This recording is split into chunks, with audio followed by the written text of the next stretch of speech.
Wow. Even I think I need sunglasses for this shirt. So those of you that are watching, whoo, Melvin, thanks for the colors to the Brookwood swim team. Anyway, good evening from the Sports Academy at Brookwood Camps. I'm Scott Fiedler, and this is the Phil Necro,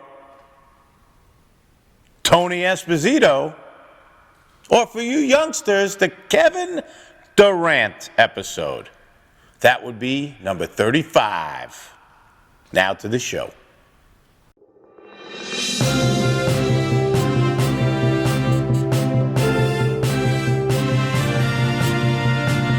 Welcome to our video newsletter. Tonight, color war broke out at the Sports Academy at Brookwood Camps. A couple-day extravaganza of competitions. And we will be doing a complete episode recapping what went on at Color War at Brookwood Camps. Tonight, though, we're going to air part 2 of Mike Breen's question and answer session with our broadcast students. So let's take another look. Hi, my name is Nicole. What do you think is the most difficult part about being a broadcaster? For me, the most difficult part is travel, because the travel part is fun. You get to go to a lot of places around the country. You get to go to places all over the world. Because of my broadcasting, I've been to China, I've been to Australia, I've been to Greece. But I also have a family, and I have 3 children. They're all much older now, they're all in their 20s. But that was, for me, the hardest part, because you're on the road a lot, you're staying in hotels a lot, and you're away from your family. So that's the most difficult part.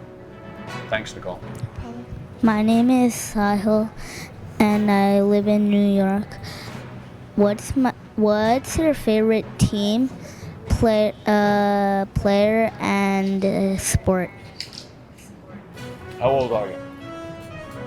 8. Okay.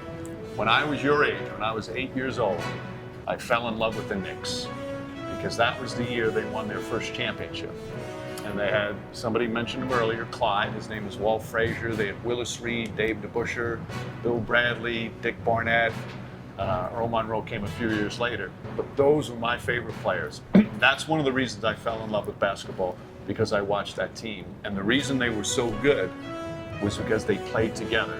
Nobody was out there taking all the shots. Nobody was hogging the ball. They just passed the ball to each other and operated 5 players together. And that's my favorite team of all time. Cool. I thought it was pretty cool back then, too. Hello, my name is Matt. So how is the preparation between a playoff game and regular season game different? You know, Matt, I try and do it exactly the same way in terms of preparing for each team and each player.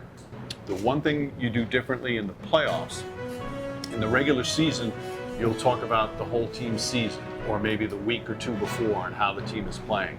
When you get to the playoffs, if it's a 7-game series, obviously, you focus more on what happened. Say it's game 3 of a playoff series. You'll focus more on just what happened in games 1 and 2 and how that relates to game 3.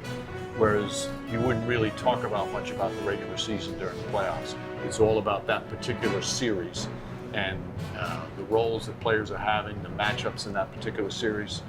But when you talk about knowing about each player, that's pretty much the same. That's a good question, too. Thanks, Matt. You guys are asking fabulous questions. Really good. Hi, I'm Ryan. Out of all the people you've ever worked with, which one made the best influence on how you work? The best what? Influence. Influence. You know what? I think there's so many different ones. I've learned so much about basketball from the analysts that I've worked with. And UB Brown is one, Doug Collins is another, Jeff Van Gundy, Mark Jackson. I've learned so much, so they've been a big influence. But I'll tell you, was a big influence was a producer I once worked with. His name was Ken Wolf. And I was doing 4 games and 4 nights one week. It was a really busy week. And the first 3 games were really exciting. And they all went to overtime, and it was so much fun, and I had all this energy. But on the 4th night, it was a blowout. The Knicks lost by like 25, and it was just wasn't a fun game to do.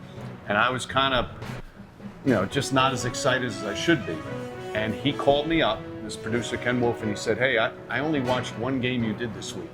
He said it was the game that was awful. He said, if that's the only game I saw you do that week, I would have thought you were a terrible announcer. So he said, the lesson is, even if it's a bad game, you have to bring the same energy and same enthusiasm every time you broadcast. And that was a great lesson for me to learn. Thank you. And anything you do, you got to bring enthusiasm. Makes a huge difference in life. It's me again, but why did you decide to do play-by-plays instead of doing like on the court or something like that? Well, for me, play-by-play was probably the thing I thought I was the best at. I couldn't be an analyst because I didn't play it at a high level, but the play-by-play because I have a tendency to talk quickly sometimes. Okay. So I thought that worked best for me, more so than the sideline reporter. And I really like being, part of the action in terms of while it's going on. So I picked that one. Thank you. Hi, my name is Eli. I come from Los Angeles. I was wondering if you ever broadcasted a game when someone did a buzzer beater. If you have, what was your reaction? I've been fortunate to do a lot of buzzer beaters, and I sound like a screaming fool when somebody hits a shot at the buzzer. The first buzzer beater I ever broadcast was a WNBA game. It's a long time ago, and it was one of the first seasons for the WNBA. It was in the finals, and a girl hit a shot from half court at the buzzer to win the game and force another game in the finals. So usually, what you do is you yell out something, yelling it's good, and then what I always do is I make a quick call and get out of the way because you like to hear the crowd noise after a big shot. Thanks. Oh, here's our star reporter. She's a little nervous now because you're here. Come on, do like you would on camera now. Come on, Samara. My name's Samara. Hi, Samara. I have a question. What's the longest you've ever traveled? What's the longest you've ever traveled, and where? But you had the best time broadcasting. China is the farthest I've had to go. The Olympics in Beijing that was the longest trip, and that was really fun because it was such a wonderful place to see. One story I remember from China, wondering how the NBA became so popular. I was in a taxi going to the arena, and I had on an NBA shirt. And the taxi driver, who was about 35 years old, he looks at me, and he didn't speak much English, but he said, do you know Kobe Bryant? And I said, yes. And he said, have you ever met Kobe Bryant? And I said, yes. And he started crying. He was, really crying because he met somebody who met Kobe Bryant. He was that crazy about the NBA. And it was back then when I realized, wow, the NBA is so popular around the world. To have a taxi cab driver cry and sob because he met somebody. He didn't meet Kobe Bryant. He met somebody who met Kobe Bryant. Did you have to pay for that fare? Yes, I think I did. But that's the farthest, and that was one of the most enjoyable because I'd never been to China, so it was really fun to see. But how long was it? Like, how much weeks did you have to be? How many weeks? Yeah. I was there about 5 weeks. Thank Long you. time. What's your name? My name's Noah. What was your favorite year of doing play-by-play for the Knicks? One of the first years, ironically, Noah, when they went to the finals in '94, I was the radio broadcaster. And Knicks had not been to the finals in about 21 years. And they beat the Pacers to advance to the finals. They beat the Pacers in the Game 7. And I remember Patrick Ewing stood up on the scorer's table and he put his arms out like he was giving the crowd a big hug because the Knicks had finally got back to the finals. And even though they lost the finals that year, that was probably my favorite season. Thank you. Thanks, Noah. My buddy Anthony Mason. Hi, I'm Hi. Egypt from What's your first name? Egypt, Hi. like the country, from DC. And I was wondering, out of all the players you've interviewed, whose words were most inspiring to you? Wow. That's a hard one to inspiring.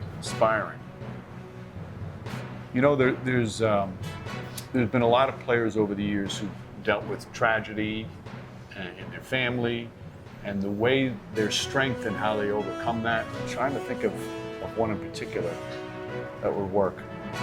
I think you've stumped me on the final question. Inspiring. Let me think about that a minute, and I'll get back to you on that. I promise. Way to go, Egypt. Best question, Got 'em. last question, and then you stump me. Okay, we're good?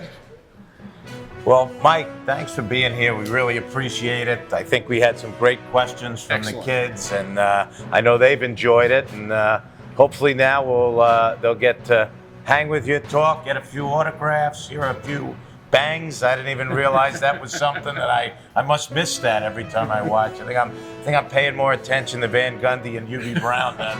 So, so again, thanks for coming on. The great Mike Breen, everybody.